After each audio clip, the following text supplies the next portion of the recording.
So today I'm going to field a question from an old friend. I haven't seen her since high school, yet we stay connected on Facebook.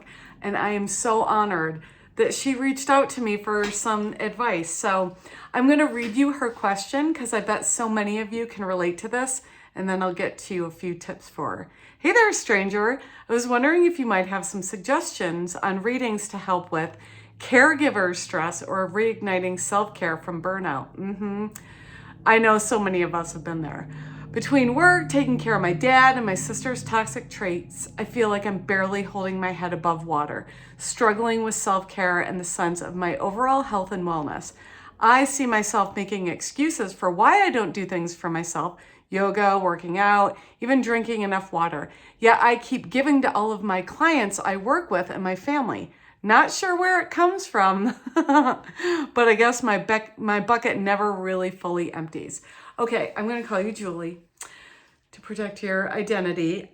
Julie, I get it. So the first thing I want to invite you to look at is this idea of you're not sure where it comes from. I imagine that probably growing up in your early childhood, you developed a way to get approval from the adults around you by acts of service, whether it was taking care of someone, doing nice little favors. This is very common in women. It's what we are kind of brought up to do, but it's also really heavily rewarded, is giving to others, taking care of others, nurturing others. I am recovering from this too. I want you to look at that as a start. And then the next thing I want you to do is tell yourself, I am worthy of putting myself first. In fact, I know you already know that if you're going to be your best for others, you first have to take care of yourself. So just remind yourself, do a little good self-talk, even if you don't believe it. If you keep telling yourself, I am worthy of putting myself first. I'm worthy of good boundaries. Which, by the way, is kind of when I hear the toxic word come up, that's a really good indicator to make sure you have some really good guardrails around who you're giving your energy to. Even if you're not doing acts of service for them, people with toxic characteristics can take a lot of energy out of us. So, and that's a great segue to say, give yourself some grace, right? There's these things that you want to do: drink enough water, move, just take care of yourself, which is so good, but give yourself some grace. It's kind of like if your cup's full, you're going to have to pour some things out that you're giving your time and energy to now in order to make space for you to give that to yourself. And again, you are worthy of it.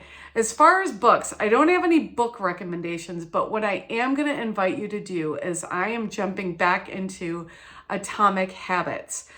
Because for me, I really need to make my own self-care a habit.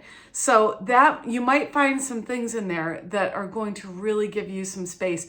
But my sense is that it's not a book on recovering from burnout. It's actually, and I'm sure there's a bazillion books out there for caregivers, but it's really about creating healthy boundaries.